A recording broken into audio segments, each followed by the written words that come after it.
Hey, this is a baobab tree, and if you eat the fruit, it's like a very quick, down and dirty 30-second plug. My adrenaline kicked in. Let me tell you what I saw. I saw her pupils dilate like that. Like I almost got tore up by a lion there. Whoa, what happened there? Yeah. So they had this thing called the Art of Self-Reliance, and it was just kind of like in the middle of the show, like a 30-second thing just to keep people from leaving the show, like an act out. Like you do really good, by the way, at act outs. You don't even know what you're doing. I'll tell you about. Oh, look at that look. He doesn't even know he's doing it. Dude, you do a great job at it. What's an act out? So an act out is when you're watching a show or a podcast and I go, and dude, I almost got ate by a lion. Wham. And you stop and people go, oh shit. What is he going to say next? And it keeps him from flipping the channel. Oh, I do that? You don't even know you're doing it. We'll talk. Cool. All right. Hey guys, I'm going to be, I haven't got a consulting fee here. Should I be on reality TV? The fuck? But This is not more complicated than it looks, as you know. It's called an act out. And what it does is it keeps people from going, that's boring. They keep you right on the edge of your seat. So you go, what? Oh, this guy's about to get, eaten up by baboons. Maybe that's why people talk to me all my life.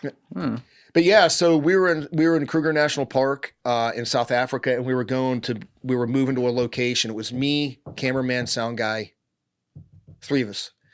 And we were Cody's not with you? No, I was doing this by myself. You did it by yourself. And you just flip-flop. Sometimes I do it, sometimes he do it. And I was going to this, I think it was called a baobab tree or some shit. And I'm like, hey, this is a baobab tree. And if you eat the fruit, it's like a very quick, down and dirty 30-second plug that just people go, oh, that's kind of cool. And as we're walking, dude, you got to understand, you're like walking through a zoo with no fences. Oh, yeah. This is where I already talked about Ryan. This is where they do a lot of work. Yeah. All over the continent. Yeah. Dude, you got all the big 5. Yep. Elephant, lions, Cape buffalo, rhinos. hippo. So seeing these things in the beginning were, but after a while, I was like, there's an elephant. There's a lion. Well, we're walking and we see these 2 female lions laying there, and they're all fat, dumb, and happy because they hunt during the night. You can just see their stomachs are all puffed up, and they just normally just didn't pay any attention. They would just look at you and be like, like fall back to sleep, right? This one didn't. She sat up, and when she sat up, I saw 2 the tails behind her. There were 2 cubs. That's when it gets dicey. Oh boy. Yeah, and they even said that, like you would get in-country briefs, like, hey, these are the dangerous plants. These are the dangerous animals. Don't run. Don't do this. Da da da. You would get a safety brief. Do any of you have a weapon on you? No. So they're not carrying. Like, no. I know why you can't because you're in the show surviving. But like, you don't have guys with you carrying a weapon. In South Africa. There was a guy. He wasn't around all the time. He had a rifle with him. He had a .458 Magnum with him, rifle, like an elephant rifle. But he could only be with one person at one time, and he was only there certain days. But anyway, yeah, he had a fucking spear. Like, oh, yeah, good job. Cool, right? You and Paul Rosalie doing this shit without a gun. God damn it. So, dude, this female lion sees me because I was walking in the front. We're walking down this trail, and there was Derek and Bert, and we're looking, no big deal. It was probably 30 yards away. She was laying under a tree. The 2 of them were laying under a tree, and she gets up, and we're kind of just still walking and slowed our pace down.